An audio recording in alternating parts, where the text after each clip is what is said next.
Hello, and welcome to episode 10 of Talk Landscape. I'm Eden Flaherty, the multimedia editor of Think Landscape, and I'm going to be your host for today. Last month, the landmark High Seas Treaty came into force, making a splash in the media and among ocean conservationists. But what is this treaty actually going to do? Why do the high seas need protecting? And what does the high seas even mean? With me to explore these questions today are three amazing guests. So please welcome to the stream today, Mariamalia, the attorney for the Ocean Program at the Interamerican Association for Environmental Defense; Wassim, a Marine and Maritime Policy Research Fellow at the Southampton Marine and Maritime Institute at the University of Southampton; and Elissama, the oceanographer and co-founder and director at Equal Roots. Thank you all so much for joining today. Welcome to Talk Landscape. To kick off, let's start, I guess, with the opening and the basics. Wassim, can you please tell us what are the high seas? What does that mean? When we're talking about the high seas, what are we actually talking about? So in simple, first of all, thank you so much. A pleasure to be here. So in simple terms, the high seas describe the areas of the water column that is separate from the seabed, which are beyond the jurisdiction of states. So it's a delimitation of maritime zones, which stems from the United Nations Convention for the Law of the Sea. And it, for a long time, until earlier this year, these were parts of the ocean, huge parts of the ocean, I can't remember exactly the percentage, that were left out of regulation, proper regulation, and the jurisdiction of states. Thank you very much.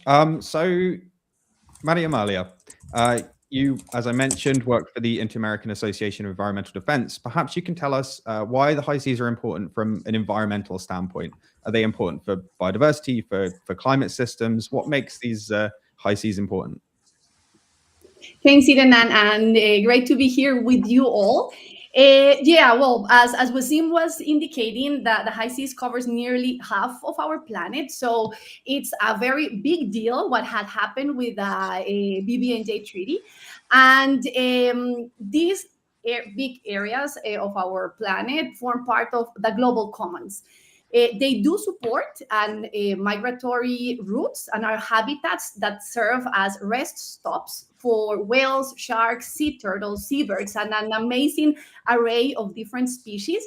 But also, as Wassim was indicating, that is kind of the more visible for us in the water column.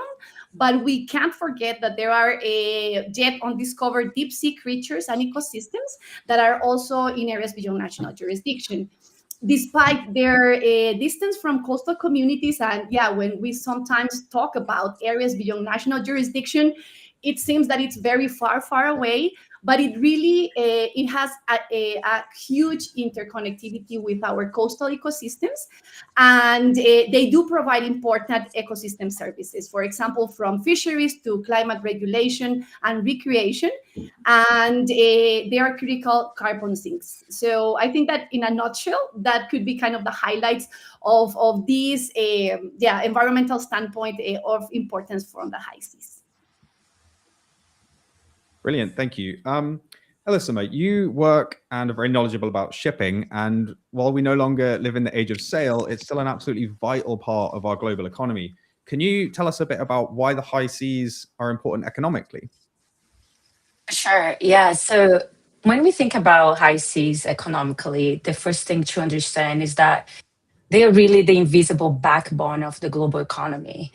And when you tie it to shipping, international shipping, as the primary industrial activity in those areas, what you really get is that 80% of world trade by volume is carried by sea. And most of that trade depends on long distance routes that cross international waters. So almost everything around us, our food, our fun, our clothes, our fuels, has at some point traveled across the high seas.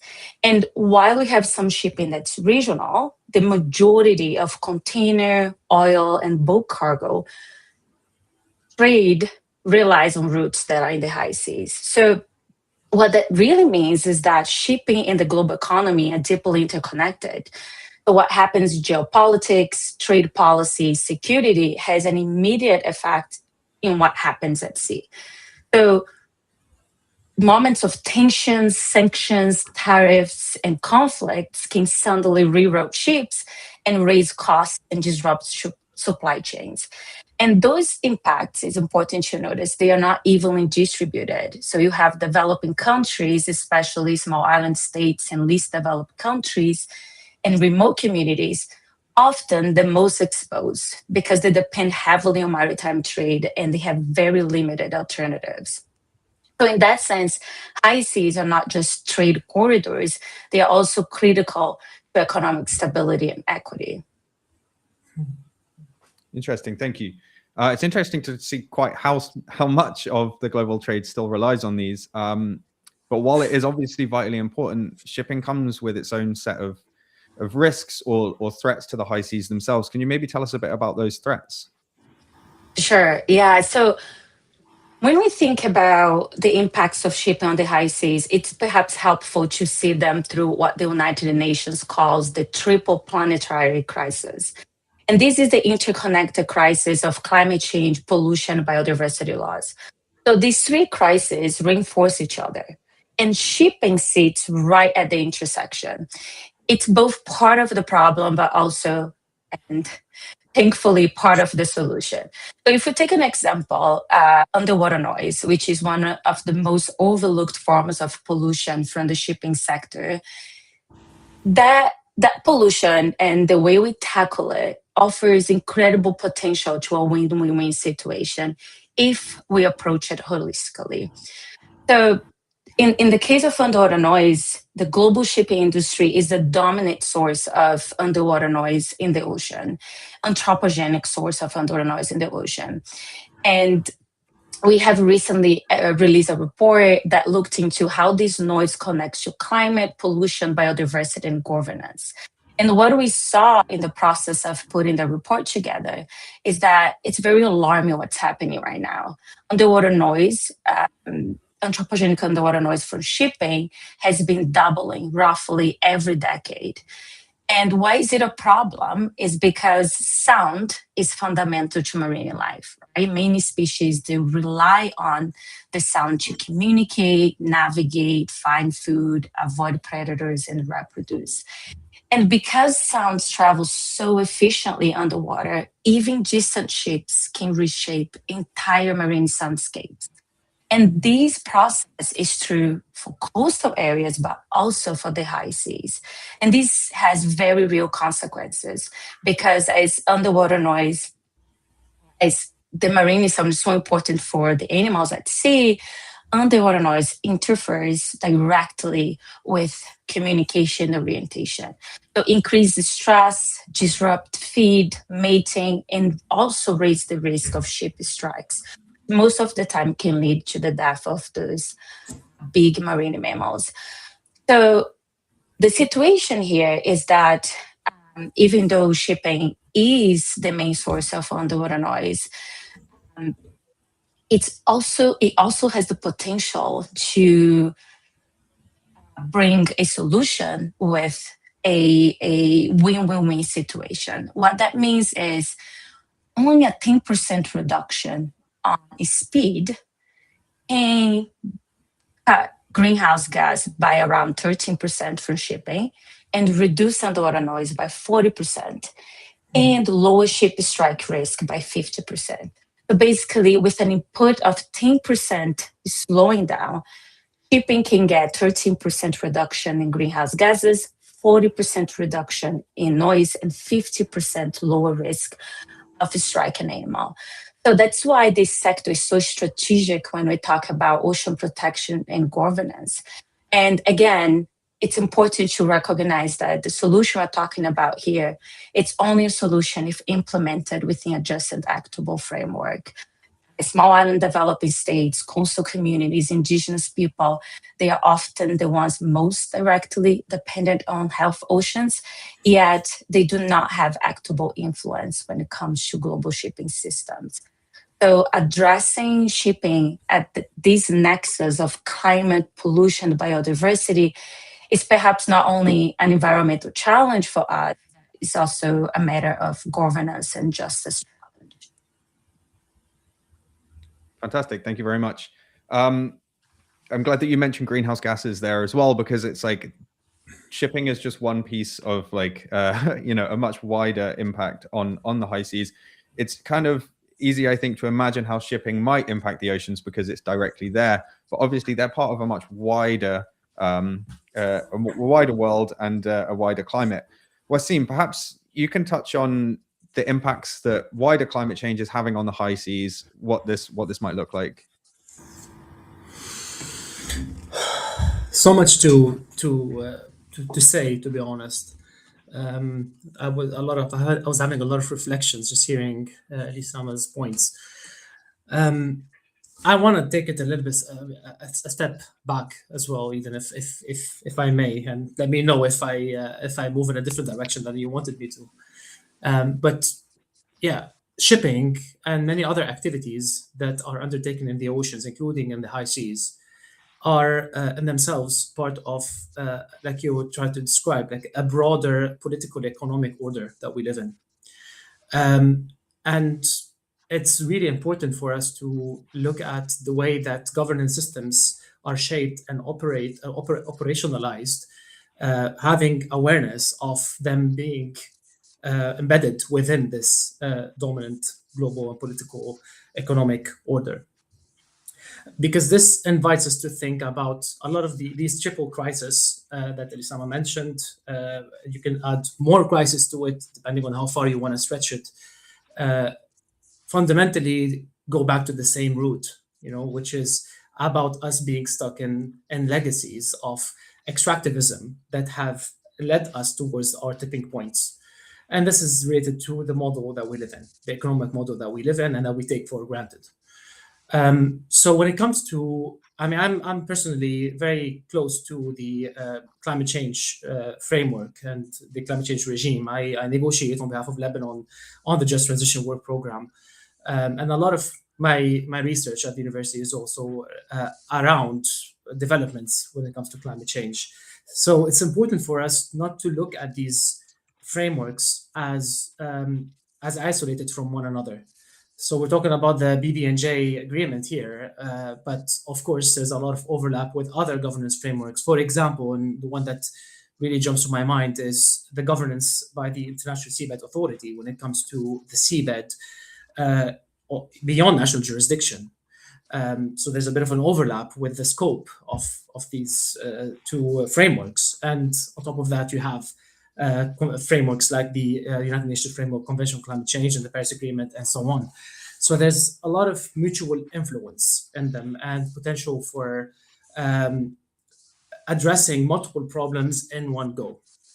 But unfortunately, the situation is that in reality, what it does is that it creates a compartmentalized way of governance that is, in my view, intentionally designed to be so, and contributes to a lot of the inequity that we see within policymaking processes and the way that it stretches delegations, for example, coming from smaller country or less resource countries, so smaller delegations that cannot keep on top of the processes and the complexity of the governance systems, and they cannot understand the implications of outcomes in one framework on outcomes in another framework.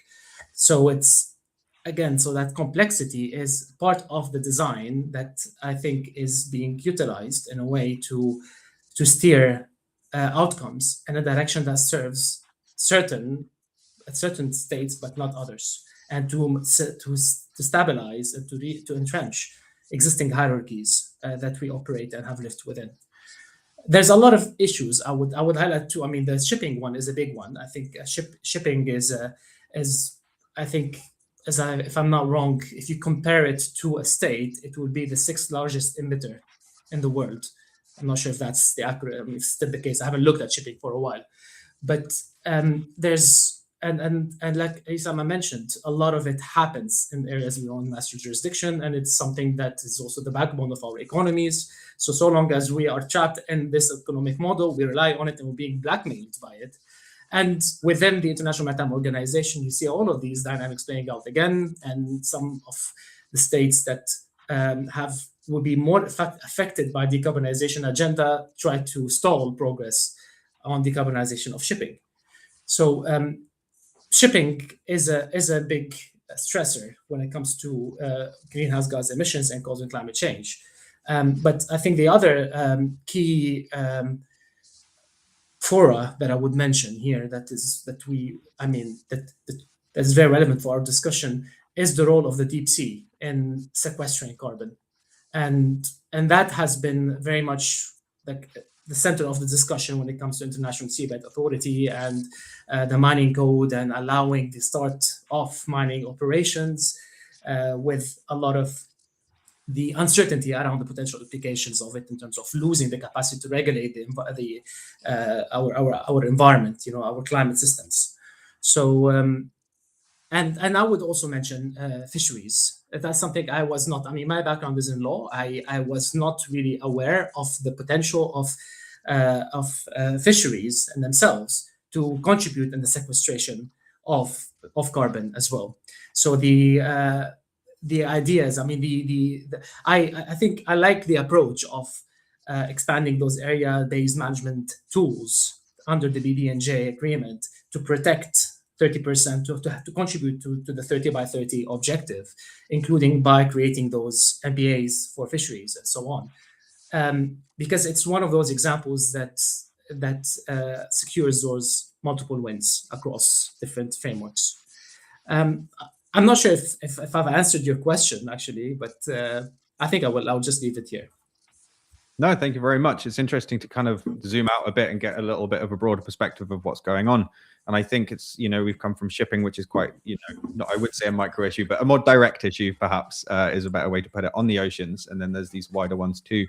You mentioned there the treaty, the High Seas Treaty. That's obviously why we're talking today. Before we get on to what that actually means properly, Mariamalia, are there any kind of massive threats in your opinion? Like, what are some of the biggest threats, do you think, just before we move on to the treaty? What are some of the biggest threats in your opinion facing the high seas today? Thanks, Eden. And yeah, I'm happy to be talking after Eli and Wassim, because they have covered a lot of what I was thinking. But yeah, I think that certainly the high seas are facing a variety of threats, but also cumulative impacts of these already existing activities in areas beyond national jurisdiction, including illegal fishing, pollution, but we also have the challenge of these emerging uses of the ocean, such as geoengineering, oil and gas exploration and extraction, and seabed mining, that I would like to reflect a bit on that. As you all know, currently it's only the exploration phase that is allowed in the area. But yeah, as Wassim was indicating, the exploitation regulations are under development in the International Seabed Authority. On this specific matter, and I'm just going to take my lawyer glasses just to explain a bit on the difference of the regimes that we are talking about.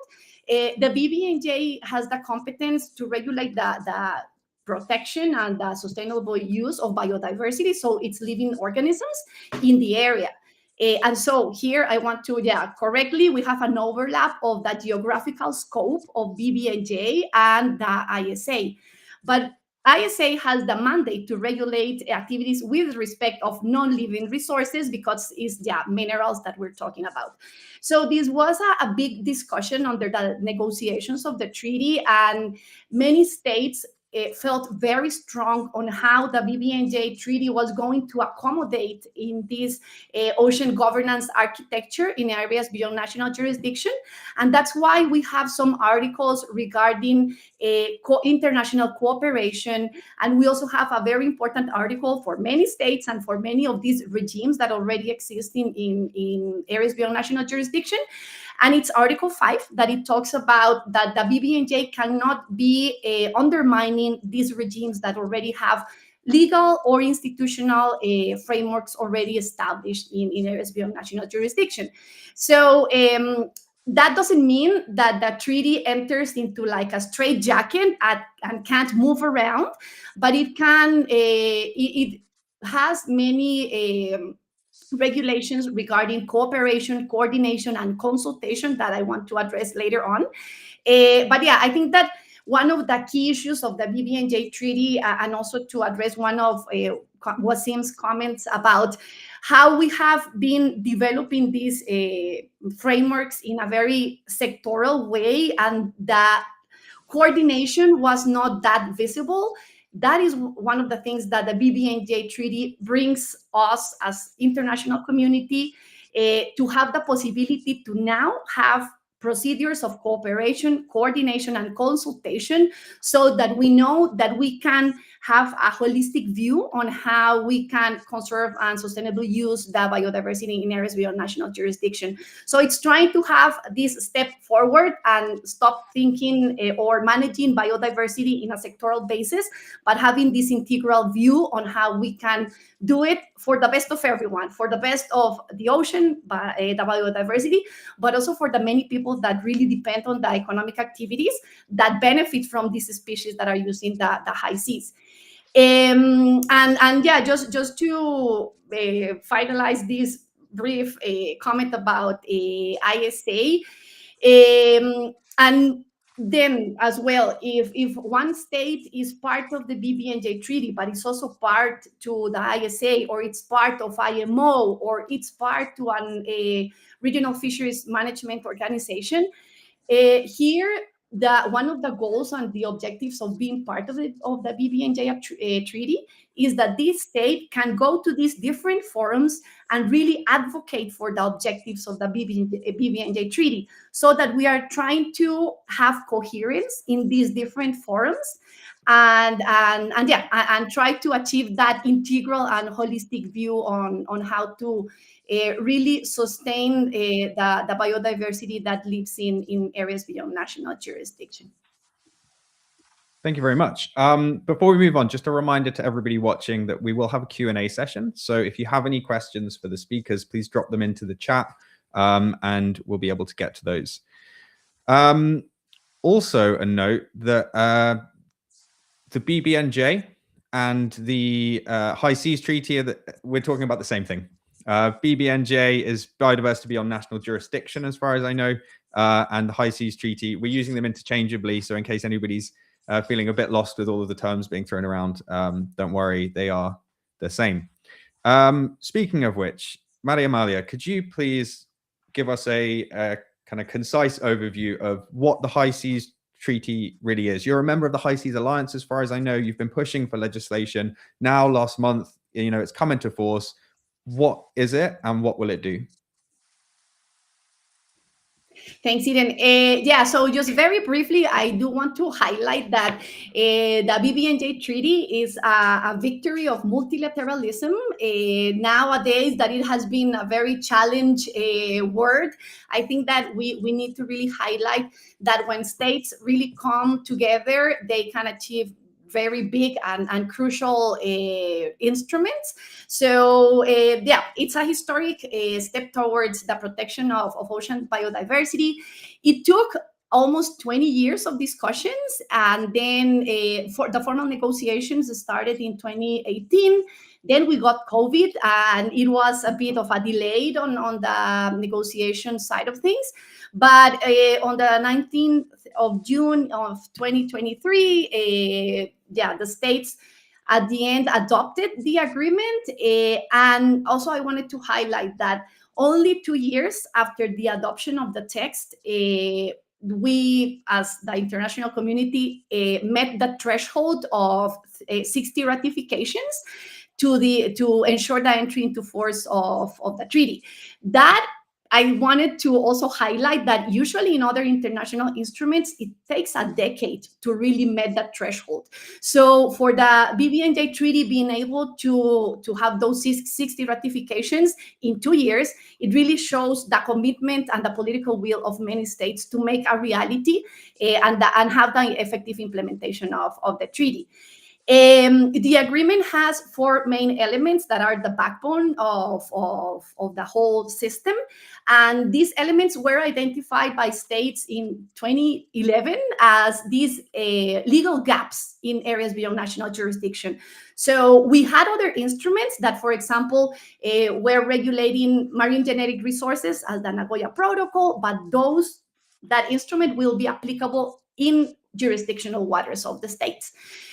So at the end, within all these discussions, these 4 elements, or the elements of the BBNJ package, as they were called, are access to marine genetic resources and sharing of benefits, area-based management tools, including marine protected areas, environmental impact assessments, and capacity building and technology transfer. So those 4 elements, as I said, are the backbone of the treaty. We also have other kind of transversal or cross-cutting issues. We have the institutional arrangement. So the treaty brings up to life a conference of the parties, a scientific and technical body, and other committees that really talk to the implementation of that treaty. And yeah, the last thing that I wanted to highlight is that the importance of having universal ratification of the treaty, because, well, now we have 85 states that have already ratified and 145 signatories, but the idea is to be as universal as, for example, the Convention on Biological Diversity, that they have 190 plus states. Because we're talking about global commons. So as many countries are part of this agreement, we can ensure the effective implementation of its provisions. Brilliant, thank you. This is obviously an international agreement, but perhaps bringing it to the national level, like in terms of what this is actually going to mean for specific countries, signatories. Wassim, you have a lot of hands-on direct experience with working at a national level with maritime policy. What will the High Seas Treaty mean for countries that have signed and for the people who live in those countries?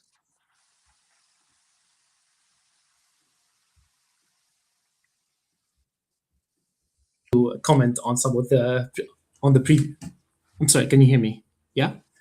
I'll try to answer your question, but I would like to come back to the previous question as well, because I have a lot to say on it.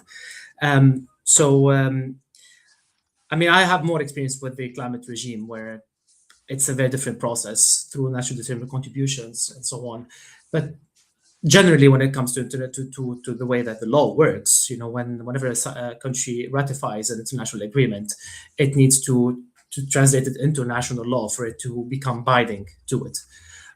So I think it will still, and that process will take different time for different countries, and would mean states will have some degree of discretion within interpreting what their international commitments are under the treaty that they have ratified.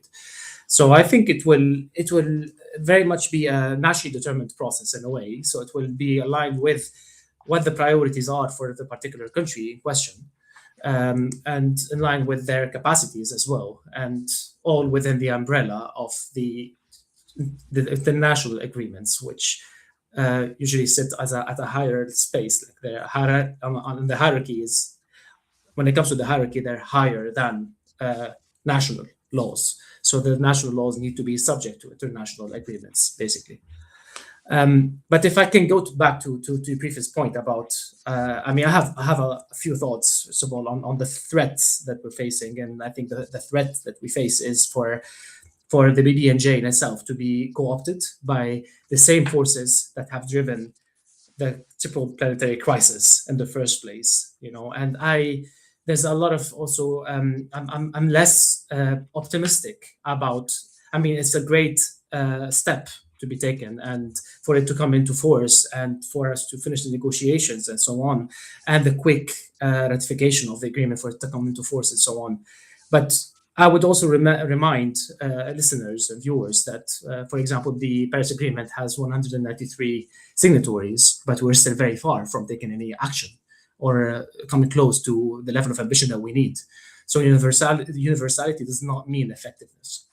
And at the same time, the way in which agreements are developed, and I have a lot of points to raise about the inequitable fashion in which international agreements come into shape, and the level of representation, for example, of marginalized communities, the way that power operates within the negotiations for us to end up with certain frameworks. A lot of the times will have very hidden, like they would obscure power dynamics and how the outcomes are shifting to benefit some actors at the expense of others.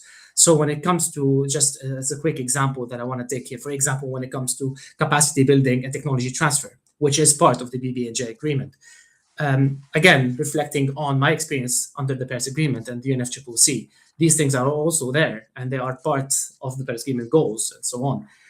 There's a lot of experience from different frameworks that even when there has been inclusion of these requirements, they have not been delivered upon. And that creates, a different outcome than what we set out to achieve in the first place.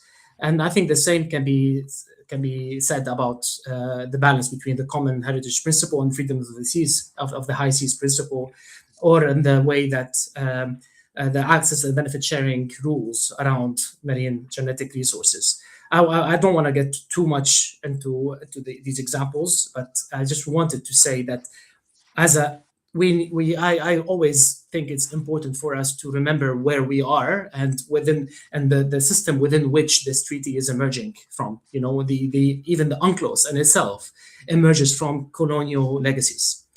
So it's important for us to be aware of the power dynamics there and how they constrain the capacity of frameworks to deliver equitable outcomes.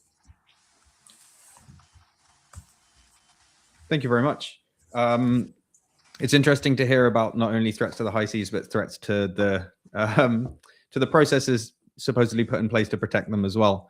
The High Seas Treaty is only just come in, but it's certainly not the only mandate on ocean health and protection. Elissama, perhaps you could tell us a little bit about how the International Maritime Organization, which has already been mentioned, connects or could potentially support the High Seas Treaty, and how combining or working together these measures can help address the triple planetary threat that you mentioned earlier. Sure, like I really like the point Wassim made, and I think no sector can be placed after talking about colonial legacies as shipping, right? Literally the vessel that enable colonialism to stress and stretch and cover many parts of the world. So when we talk about shipping as a major stressor, I think we usually think about pollution, discharge, noise, ship strikes, but it's also important to understand how it plays in the historically and socially, and continues to play in the making of how we see society in the world. But I also want to talk about opportunity, because I think it's quite easy, in this space of international policy to get stuck. But you try to unpack it to understand how we get around it so we can get the outcomes we need to see in it. It's quite important. And then you mentioned the International Maritime Organization, or as we usually refer to, the IMO. And that's where it comes in. And, Wassim previously also mentioned this idea of frameworks that are isolated. And the IMO has been in that space for quite so long, right? Quite isolated in a very specific bubble, discussing shipping as if it is in a vacuum. However, it's important to highlight that the IMO, as part of the United Nations system, has an obligation and responsibility to ensure its mandates are coherent.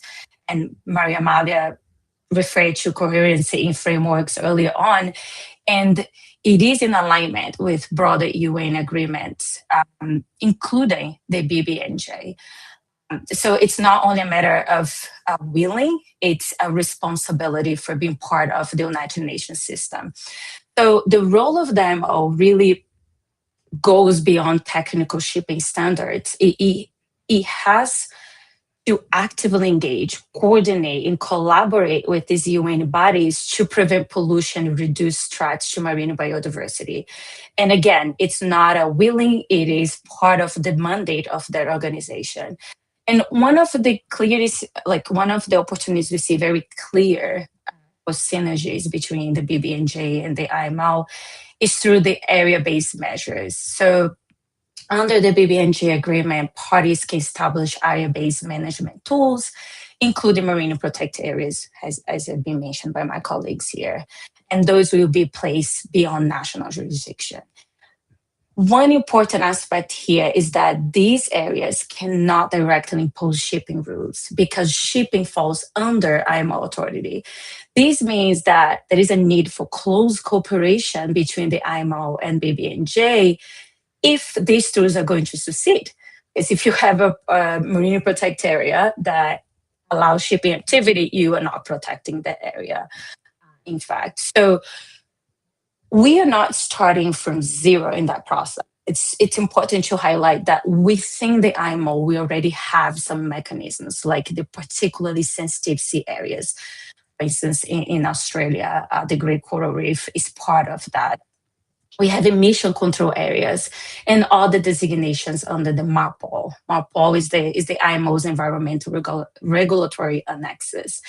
And these are meant to protect marine biodiversity, the climate, and human health from shipping impacts.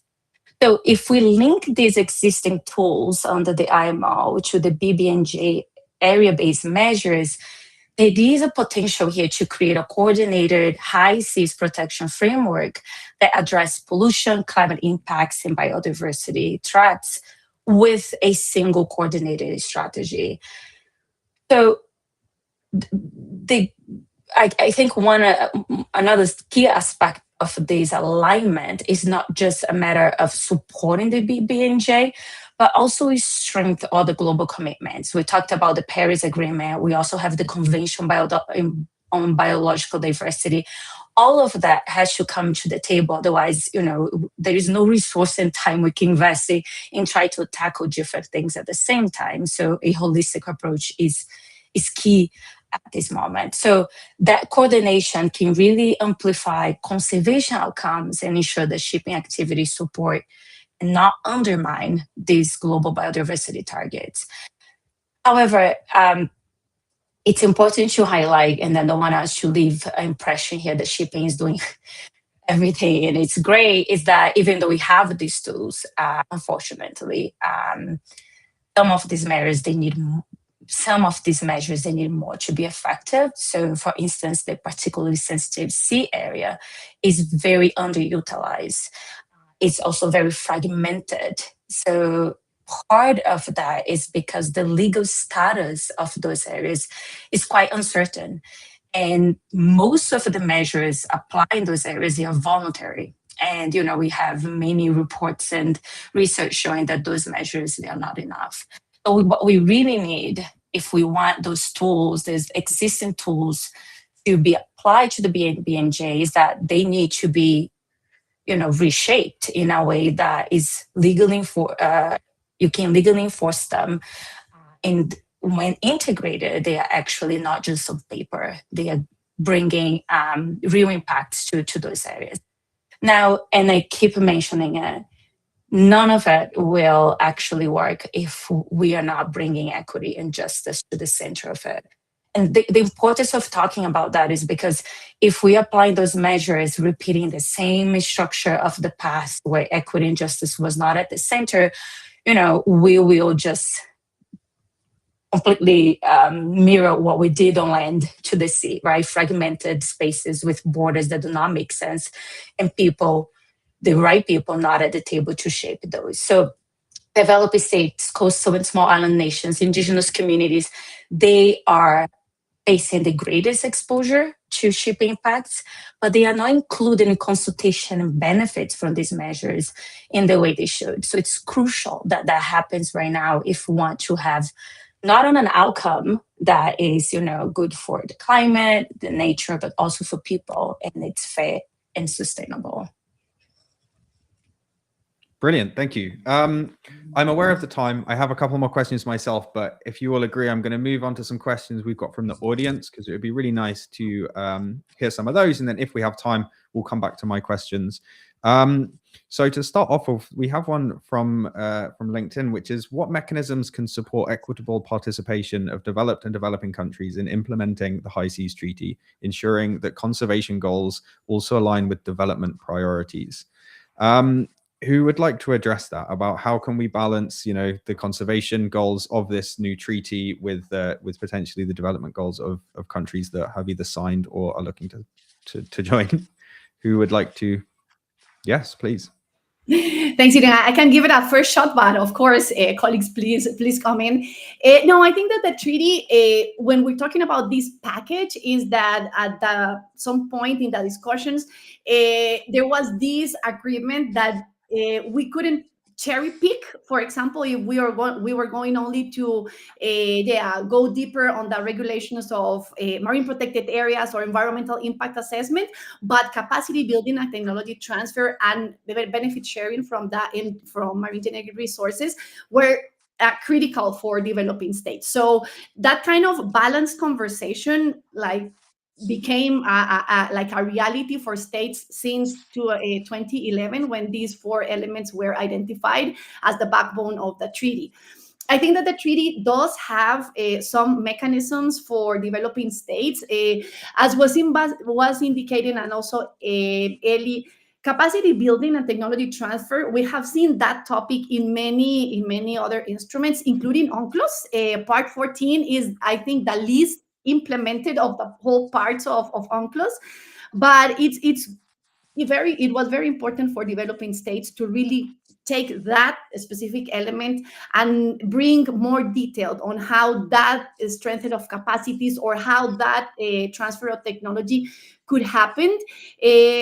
Annex 2 of the treaty has some modalities and types of strength of capacities and technology transfer.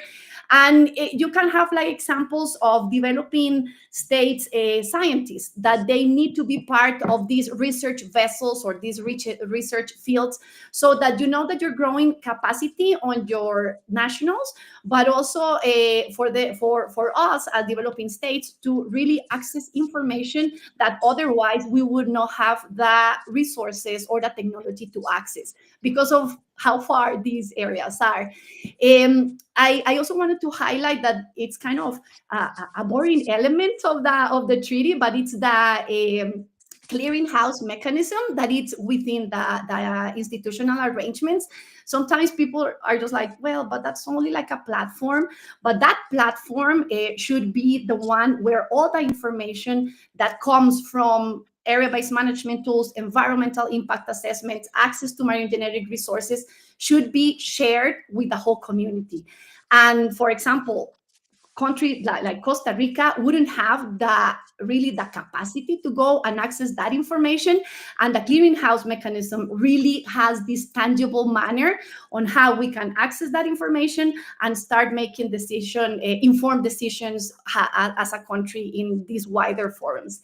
And then the other thing that I also wanted to emphasize is that within different parts of that treaty, we have consultation processes, and those consultation processes really identify who these stakeholders should be the ones consulted by the Secretariat. We have developed adjacent states in the case that a state is proposing the establishment of a marine protected area. So we have a first line of states that should be consulted. But also, I think for the first time, we are in those consultations, there is the inclusion of indigenous peoples, of local communities with traditional knowledge, civil society, the scientific community. And sometimes we get that for granted in other instruments, but it's very explicit in the BBNJ treaty. What are the things that these stakeholders should be consulted about? And I think that following on Ellie's mention, this is new. We don't really know how this consultation will come. The scientific and technical body is the one assigned to really draw on the modalities of that consultation that should be time bound as well, because we don't want to have a 10 years consultation. But yeah, I think it's a challenge. But also, I'm aware that, for example, some indigenous peoples organizations, they are also trying to develop these protocols on how they do imagine being part of those consultations. So yeah, just to highlight some of the mechanisms that the treaty does have on the question that we got. No, brilliant. Thank you very much. And that also kind of touches on this next question that we had on Facebook, which is about how this treaty is inclusive of voices of youth, women, indigenous peoples, peoples with disabilities. How can they advocate for marine ecosystems? Like, does it offer that opportunity? Elissama, you, in your work, I know, have a lot of focus on centering communities and rights holders to create more sustainable and equitable marine shipping and generally. So perhaps you'd like to maybe talk on this point and answer this question. Yeah, I would be happy to. I love to talk about everything equity and people. So I think at the organization, at EcoRoots, when we talk about transforming the shipping sector, we're really trying to go beyond the technical fixes or emission targets. We really are talking about people and justice. So our work, it starts from understanding that shipping doesn't happen in a vacuum, as I mentioned before. It really intersects with communities, right holders, climate, ocean health, and even the historical fabric of society, right? As I mentioned before, the legacy of colonialism and the connection with shipping. So this means that shipping affects livelihoods. So all, indigenous coastal communities, cultures, ecosystems, they are directly or indirectly impacted by it. But historically, those same people, the most affected, especially indigenous communities in the coastal areas, small-scale fishers, and frontline communities, they have had the least to say in shaping the rules that govern shipping. So for us, centering communities and right holders in our work, it's intentionally shifting power. For us, it means listening to and elevating the leadership, priorities, and knowledge in how we design policy and solution for maritime shipping. So it's not really checking a box of consultation. We listen to them, but it's how we intentionally bring the leadership and priority to the table. And we try to ground it intentionally in a human's right and equity approach, not because it is fair, but because we really believe that any approach that excludes the most impacted is neither effective nor sustainable. I was just repeating what we did in the past. So in practice, what we really try to do is work in collaboration with indigenous nations and coastal communities, bringing them to the arena of legal decision and the making of international policy. Spaces like the International Maritime Organization, which, only few months ago, last year, had the first indigenous organizations sitting at that organization to participate in the making of regulation for shipping. So how we are intentionally bringing those groups to co-develop a solution, reduce the climate biodiversity impacts while protecting the rights and well-being. So in summary, a sustainable and equitable shipping sector in our view is where the voices of communities are not an afterthought, is really a core part of how we define success economically, environmentally, socially, and culturally. So it's a shift, right? Because we're a very technical approach and we almost forget about the human in those spaces. But we really want solutions that work for people and nature, especially in the context of what we have been mentioned of the triple planetary crisis of climate, pollution, and biodiversity. Brilliant. Thank you. Wassim, do you want to jump in on that same topic? Yes, on the two previous questions, I really like them. I really like the answers as well. So I just wanted to add to it that the negotiation lens, basically, that it seemed to me that the two questions were almost describing the position of certain groups of states. So I see this being pushed from SIDS, for example, small island states always emphasize these points. So I just want to take us all back into, situating ourselves, like being more pragmatic about how this is exactly what is being decided upon in these settings. And it's a long journey and it's a long battle, and we have failed in achieving those sort of balances or representations and other frameworks. And there's a lot of possibility for us to fail in doing it here. And I think there's a lot of signs that it has been, that we've done this mistake already, and the way that the initial consultations have happened, the way that the indigenous voices have been brought into shaping the outcomes, and even the outcomes around benefit sharing. That's the key point. So these discussions are at the core of all of the discussions of governance at the international level, and they're faced with that big limitation of international law. Because it cannot be enforced, and it cannot be enforced without the voluntary involvement of states, and states have their own different circumstances and positions. Thank you very much. We've got a few minutes left, and at this point, what I like to do is just hand over to each of you for just 2 minutes to maybe talk about anything that we haven't mentioned, some final words of things we didn't cover, anything that you think needs to be said, or recommendations for people to learn more and explore this topic further. Today, I'm actually going to just combine that with an audience question that we got earlier, because I think it'll be a nice way to finish. And the question was, what gives you hope when thinking about the future of ocean? So I'm going to hand over to each of you to just give some final words and answer that as well. So who would like to start? Go ahead. Yeah. Thanks, Eden. No, I think that and thanks for that question from the audience and what brings us hope. We know that every day we get like really bad news about how things are going, but we can't forget how a committed group of people can really make changes.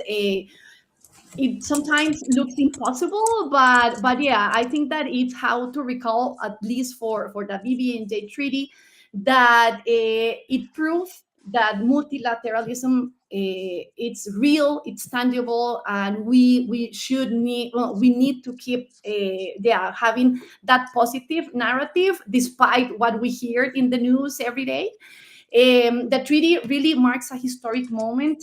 For the first time, the global community has recognized that the high seas must be managed as a shared responsibility and not as an open access resource as it was beforehand. And recalling that multilateralism can really deliver for the ocean, for biodiversity, but also for people.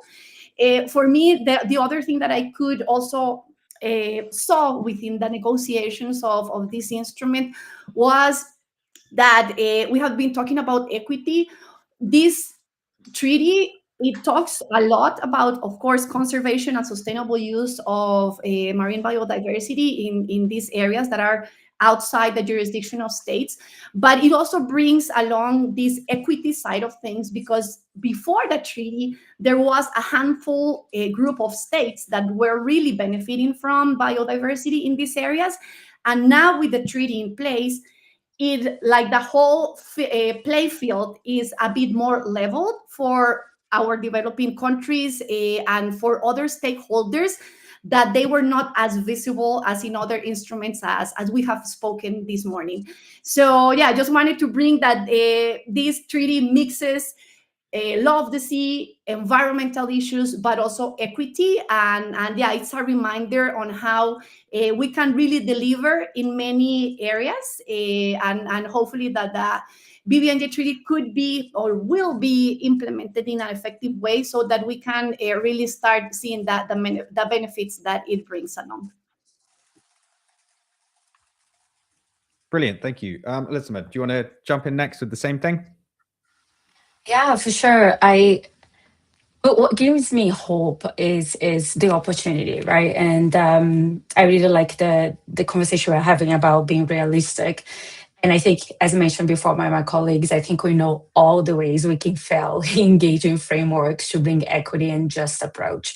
Almost like we have learned from different ways of working together and how we can completely mess them up. But now there is a unique opportunity where we can bring those knowledge of what not to do, because this is important lesson learned, what not to do, to trying to design a government system for shipping, in specific, in my interest, on the high seas, that is doing different. That's not only overly fixated environmental impacts, which are important. We need to address climate change, pollution, biodiversity loss, but also intentionally shifts historical dynamics of injustice and the ways that systematically some communities and peoples haven't been excluded in participating in these spaces. So I think the opportunity here for me is key in a chance that we have to intentionally embed equity, justice, and participatory governance into the very structures that guide global maritime trade. Not that we know how to do it per se, but I think we know how not to do it, and that I would think is a good start point. So in my view, the successful of it, even though we may not know, ingredient by ingredient of how we're going to make this system and this framework be centering equity and justice, it's essential that the voices that not have been in the room are in the room. Indigenous peoples, local communities, small island nations, coastal communities, developing countries. And they gotta be there not as advisors, not sitting and watching, as you see in many of the platforms, connect with climate, where you're just an spectator of negotiations that will impact your life. But they gotta sit as decision makers, shaping those policies and practices, embedding the knowledge, the culture, the priorities, and the rights they have. I think if we could combine what we have learned in terms of what not to do with ensuring the voices of those that have not been in this space are heard and intentionally considered from a rights holder's perspective, not only an advisor, perhaps we could create a system that is a bit more reflects a bit more justice and equity, and is a little bit more level when it comes to the voices that are represented there. Thank you very much. And so, Wassim. Amazing. Thank you so much. I'm very inspired by what I've heard already. So for me, it's change. It's really what gives me hope is change. It's the youth in particular. And I think I'm seeing through my engagement, I work at a university, so I'm closer to younger people as well all the time. And I can see that structures that are defining the world that we live in are becoming more and more visible to people. So people are becoming more aware, and that gives me hope, So at the same time, I'm seeing voices becoming louder about redressing those structures and paying more attention to the root causes rather than continuing to be pulled by the symptoms. Even doing my research, I see more and more prominence of concepts like degrowth or democratization of governance, or calls for restructuring the UN system as a whole, or even more attention to epistemological hierarchies within which we operate that define that shape the way we understand problems and how we think of solutions for those problems. So that involves bringing in and relying more and more on indigenous and traditional knowledge for the problems that we have created by moving away from that knowledge in the first place. So I entirely agree with both Elissama and Mariamalia to center governance on fairness and equity. I think this is the key thing there, because this is not only a procedural aspect that aims to include marginalized voices for the sake of it. It's a real recognition that policymaking at the international level cannot be effective without that perception of equity and fairness, and by all the stakeholders that are involved in decision making. So it offers us a chance to recalibrate basically our efforts to create a sustainable future for all of us. And that future that places humans and within the broader interconnected planetary and even extraplanetary system. Brilliant. Thank you very much. And that brings us to our end. I'm really sorry to everybody in the chat who posted a question that we didn't get to. Hopefully you can continue those conversations in the chat after we finish this stream. Thank you very much to you three. Thank you to our three guests. And thank you to everybody who joined on LinkedIn, Facebook, YouTube, and on Think Landscape. If anybody would like to be alerted ahead of the next Talk Landscape, then please sign up to the newsletter and you'll get an invitation. The link is in the chat, or you can scan the QR code which is on the screen in order to sign up to the newsletters now.